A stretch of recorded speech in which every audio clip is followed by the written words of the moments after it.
Law of non-resistance. But I say unto you, that ye resist not evil. Math. 5:39. Water. Our interest in this law of truth is especially opportune at this time when, to many earnest students, there seems to be so much in the world to be met, which apparently cannot be met unless some resistance is set up. Sin and sickness seem to have multiplied despite all the efforts made to counteract them. Resistance as a means of securing peace and harmony is a mistaken and misleading idea. True harmony cannot come from inharmony, nor peace from discord. Resistance fails because it is not in accord with harmony and order, which is the law. The Master's doctrine, that ye resist not evil, seems a paradox to some of us. It seems contrary to the natural reactions of a body, for when we meet with opposition it seems natural to steel our energies, collect our wits, and use whatever means we have to outwit and break down the opposition. Yet, as contrary as it may seem in one sense, when it pertains to the more serious things in life, we are unconsciously using the law in the trivial and material things. There are so many other names given to this law that we may not recognize it always as the primal law of non-resistance. For example, in our business world we hear about the psychology of salesmanship, service, credit, free deliveries, expert advisors, and every other aid conceivable that will help us find the right pots and pans for the kitchen, the proper style and color of a crib for the nursery, the chair for the fireplace, and the accessories that are so necessary to show off the living room effectively. In fact, there is one business house that advertises, "We have everything under the sun, so no matter what you need you can find it there." This is good business, you say, and the department heads know business is good as long as they use this law. Why do you suppose they keep the doors wide open in the stores where you shop? Certainly it is not to let fresh air in. It is to let prosperity come into them without even having to swing open the doors. Have you ever noticed the number of people who walk through an open door in comparison to the number who open a door? Have you ever wondered why stores like the 5 and 10 or the 25 cents to dollar stores prefer to use the basement instead of a second floor? It is easier for people to walk downstairs than to climb up. Of course, they eventually walk up the steps when they come out, but it is the first thought of the people that directs them to go down. You will note that this psychology is used freely in any large business. They often employ men and women to study ways and means to interest and attract customers. They study the law of non-resistance and the simple ways it can be used upon the public. A salesman will study the ways and means of selling an article. He will approach a customer and present his product in a careful manner. He will bring out comparison with other similar products, he will praise his product and show all of its good points, trying all the while to avert any objection or argument in the customer's mind. In this manner he builds up a positive sales talk and leads his customer to a positive acceptance. He will get the customer to say yes to so many things that before the customer is aware of his action, he is signing a check or a contract. The whole of salesmanship is built on the law of non-resistance. Successful business houses everywhere are using it. Department stores are the outgrowth of its use. When our grandparents went shopping with their baskets, there were many shops visited before they finished. Today we can use the phone and order our list of supplies, very likely from one store. Mail order houses are dependent upon this method. It is in this way that they make it easy for prosperity to come to them. Business houses do not employ the only salesman, for everyone is a salesman of some kind. Whether we realize it or not, we are ever selling ourselves to our friends for approval or disapproval. We are ever striving to put forth our best self, and inwardly want our friends to see us in that light. A young man wishing to meet that certain young lady will try every means to gain an introduction. Then he will put his best foot forward, act his best, make the most pleasing impression. Why all this extra effort, you ask? Because he wants to make it easy for the fair lady to like him and wish to know him better. He is trying to sell her the idea that he is her best choice for a companion and friend. He may be unconsciously using the law of non-resistance as far as he knows. Why does this young man put forth his best side? Oh, you say, that is only natural, it is a habit or a custom. That is true, yet we become so governed by habit and custom that there are times when we, in working for prosperity and good health, unconsciously put opposition in our path through this force of habit. There are some who may be working to gain success and to bring forth an increase of supply or material wealth and yet have gotten into the habit of talking and fearing hard times. We may talk about our neighbor or criticize the method he used to get ahead. We may fear business conditions, and when we see the graph take a downward swing we fear for our investments and our job. When we do these things we are very foolish. In fact, as foolish as a merchant who advertised extensively that on a certain day he would inaugurate the biggest sale of the year. After getting his patrons all keyed up for the bargains promised, he barred the doors and closed everyone out. For such an act the patrons thought he must have gone crazy, or else he did not want any business to come to him. Well, call him what you will, but some people are just as crazy at times when they want supply and prosperity to come to them and then bar the way with their conversations of poverty and discord. I don't say they are crazy, but I know they haven't learned how to think right, nor are they wise to the law when they choke off their influx of good with negative chatter. One student wrote me and said, I am working hard over limitation, for I have had enough of it. My answer to her was, cease working over limitation and work only for prosperity. The law does not require us to work over or against the things we do not want, but it does require us to work with and for that which we do want. We dare not give our time, thought and energy to that which is opposed to what we want. That is setting up a resistance contrary to the law and barring the way for our good to come in. How, then, shall we work for prosperity? By being non-resistant and in agreement with all that is prosperous and using every means at our command to make it easy for prosperity to come in. Water is very powerful, yet it is a perfect non-resistant element. We can see where it has worn away the hardest rock. We have seen it sweep everything before its torrential outburst.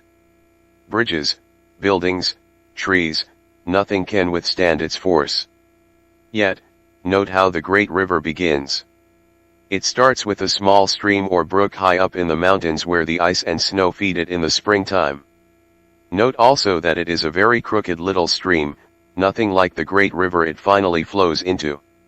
You see the little stream of water run into a huge boulder, a fallen tree, or debris made up of bushes, decayed leaves, and the like. Does the little stream stop with the obstacle and wait for its force to build up so that it can push the opposition from its path? No, the little stream is not interested so much in the boulder or tree as it is in hurrying along and reaching a larger stream, a river, and then the mighty ocean. It does not waste any time with the obstacle, but quietly works its way around the interference and hurries on. It is urged to meet a river and then to be a part of the mighty ocean. Thus, we see that little stream wind its way round and round many crooks and turns, but every turn takes it nearer its goal. Some people, unwise to nature's method, set up a different one. When they meet an obstacle they stop their progress to collect their forces and put up a fight to remove it. This resistance they set up causes friction. Friction causes an irritation and an inflammation. For this reason many people's lives are hard and exacting. The waste of human energy is appalling. People in every walk of life are breaking down and wearing out like obsolete machinery. Remember, it is not the movement of a machine that wears it beyond use and service, it is friction. Friction is opposition and resistance. If we go through life, fighting, opposing, resisting, arguing, we are bound to meet with many obstacles and likely become so occupied fighting them that we lose sight of our real objective. If we are always getting steeled for the next opposition or trouble we can expect plenty of it. Whereas if we strive to make little of the obstacle and keep our minds on the objective or the desire we set out to gain, we may have to wind around and around, but if we persevere we will ultimately win. We will reach the goal. Another lesson we may learn from the stream is that when it is small and struggling it has the most difficult time. In the beginning it will have so many obstacles across its path that it is ever winding around to avoid direct opposition. Silently it uses the law to be non-resistant, and it grows stronger in force and volume. When it becomes a larger stream and then a river, its path is more direct and the obstacles become less and less. Then it is not far from the mighty ocean. Students are like that. They have their hardest tests and delays while they are yet weak in power and understanding. As they strike out on a new path in truth, the obstacles and tests will be plentiful. The wise ones will not fight the obstacles, but bless them and go on. As they go on with faith and assurance, they grow stronger and become like a great stream and river. Their course becomes more direct, their understanding is of greater depth, and the mighty ocean, their ultimate objective, is not far from them. A woman recently asked for help to meet her problem. She explained that her home was mortgaged and it was near time for her to make a payment, but the funds were lacking. She had converted her home into a rooming house, hoping to get money enough to live on, but there was the difficulty. She could not keep her roomers because they were so quarrelsome and critical. The house was always in an uproar, no one was content, and she was ill in mind from the strain and anxiety. It was explained that she must use the law. She must not oppose the good, but strive to work with it. With all the friction and confusion in the home, she must go back and use the law of non-resistance. This she tried to do, but whereas she had been so exacting and unkind, she found it rather hard to be non-resistant. That evening as she entered the dining room, she greeted her people with a smile. The folks were so startled at the sudden change that they could hardly eat for wondering. That smile was the first smile some had ever seen from her, and others declared it was the first time in months that they remembered. One man was heard to utter when she had gone to the kitchen to fix the dessert, "The old lady is going soft." And more thought so later that evening when they heard her greet one young man who had gotten back in his rent and who was trying to slip up to his room without being seen. She greeted him pleasantly and said she was sorry he had missed his dinner. After a few weeks of this new plan, the woman began to enjoy it. She had become changed within herself. She saw her folks in a different light.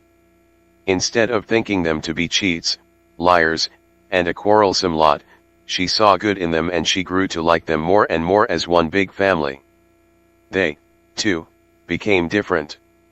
The family gathering at the table was looked forward to as a happy time and had grown to its capacity. Others had asked to have a room if and when a vacancy occurred. Even the young man who had tried to dodge her because of his arrearage had entered into the spirit of the new home and was able to get a job and paid up in full. Needless to say, the payments on the mortgage were met and the home was saved for the widow. She did as she was instructed. She became non-resistant to the good. She made light of the many obstacles and confusion that appeared, and slowly worked around them. She held in mind her objective. This in turn melted down the hardness within herself and then reached others. Though she appeared to be going soft to some, in doing so she reached her goal and was victorious. In another verse Jesus expressed the law more simply. He said, "I say unto you, love your enemies, bless them that curse you, do good to them that hate you, pray for them that despitefully use you." In studying this statement, one might at first think the Master was favoring the enemies, the opponents. Not at all. Jesus was speaking to all who desire to use the law. To extend a loving thought to anyone or anything removes the opposition and enmity that once seemed there. This removal must first be in the person a consciousness. Once the thought of enmity is removed from your consciousness, you will not attract the same condition again. Do good to them that hate you, because in doing good you are raised above the thought of hate, and hate then cannot touch your life. Bless them that curse you and pray for them that misuse you. Why? Blessing calls forth the highest good within you. The highest good within you can only attract the highest good from another. To attract such good you are running around all opposition and abuse. Thus to live the law with others about you does not especially favor the others so much as it favors you. It affects others in that it takes away from them their weapons of hate, malice, revenge, and the like, and their love and interest will be reciprocal with yours. If a man resists a situation, he will have it always with him. If he tries to run away from it, like a shadow it follows him, and repeatedly he will meet it again. If he ignores the hardness of the condition and fearlessly works around it, he will find a time when that hard condition will have been absorbed and removed. Accept the condition as some evidence of good. Look for that good, and by being acceptable to it more and more evidence of it appears. Agree with thy adversary is another way of saying that nothing worthwhile and lasting is ever gained by argument. He who is convinced against his will is of the same opinion still. To disagree with one only causes that one to put on his full armor, to collect all his forces in opposition to yours. To agree with your worthy opponent leaves him defenseless and without need of his armament. To offer no resistance makes it easy for one to be amicable, and he who thought himself your enemy will find it a pleasure and a privilege to be a friend. Blessed are the meek may seem literally to support those kindly timid souls who are an easy prey for their more aggressive brothers. Rather, it refers to the one who is able to follow the law of non-resistance to the point of inheriting the earth and all things thereof. To be meek does not mean to be an easy mark nor to be a doormat for anyone to walk over. I have heard it said that in this day one cannot be a real Christian and be easy and forgiving. In this day one must be on guard to protect one's rights from being overridden by the stronger and more abusive. One does not know what is fully required of a true Christian if he thinks this. We are not asked to be a martyr for our belief, nor is it unchristian to be able to speak out fearlessly and positively. We need not be an easy mark nor a doormat for anyone, for there is a greater power to be reckoned with, the power of the law when you use it. Yet this does not make us like a pugilist, but a master. This does not require us to be hard-boiled and boisterous in order that we may attain our rights. Our rights when they are righteous will uphold themselves, they are their own defense. They do not need us nor anyone to fight their battles. Now the law reads that we attract what we expect, so if one believes he is an easy mark, a doormat, a weakling, if he expects to suffer imposition and must resort to warlike means for his protection, then they that take the sword shall perish by the sword. The law of life reacts upon man according to his understanding and application. To be meek does not mean that we are submissive to the conditions of discord and disorder. We are meek only to the law. Such meekness gives us the power of spirit. Jesus was so strong in spirit that his spoken word was like a two-edged sword, it beat welts upon the intruder like a whiplash. Jesus, though a humble man, was no example of weakness. When he spoke as one with authority to the scribes or cleared the temple of the money changers, he showed a strength that was a delight to his disciples to the extent that they implored him to be their king. Do not confuse meekness with weakness. Nature eliminates weakness, and she should. Weakness ever creates weakness. This brings on deterioration and finally death and decay. To live wisely one must be strong and positive, though righteously meek. Such strength is not measured in physical brawn and muscle, but in mind and spirit. No one can be truly meek who is not strong and spirited. Meekness, then, is that strength appropriated when you do not argue, when you do not become angry or boastful and proud, when you do not insist upon having your rights in a quarrelsome manner. Meekness is the steel of one's nature. It is enduring. Meekness is the strength by which you win an argument by refusing to argue. When differences of opinion arise and your opinion is right, the real victory lies in the fact that right is right, regardless of what others may say about it. In science we recognize the spirit of meekness as cooperativeness, persistent application, accurate computation, perfect harmony, symmetry of design and color, and so forth. Possibly the simplest illustration can be seen in our application of the law in nature. We exercise the spirit of meekness in accepting the terms of nature, and the more fully we cooperate or submit to her, the more abundantly we are blessed. We carefully select the best seed and plant it in the right place at the proper time and in the most fertile soil.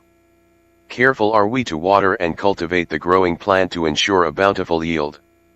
Why are we so careful, so particular, so non-resistant to obey nature's law? Is it because we are weaklings, crave excessive work, and in general, simpletons because of the utmost care and attention we are obliged to give. Only he who does not meet the law with non-resistance is foolish. With whatever degree the wise one meets the law with meekness, non-resistance, so will he be benefited. Thus, as man applies the spirit of meekness to the principles of his daily life, not to the conditions, so will he be proportionately blessed. When perplexed, remember the little stream of water and how determined it is to reach the mighty ocean. Be that determined to reach and realize all the good that is awaiting you. Why delay its benefits by putting obstacles into your stream of prosperity? Let us come over the path of non-resistance. Every worried thought, every fear, doubt, complaint, argument, and angry thought are but so many boulders, large and small, that you cast into your stream. These tend to change your course and to lengthen the time for your goal to be reached. Unite your forces for good with the good that is seeking you. Remove and dissolve every obstacle by blessing it and being willing to understand it.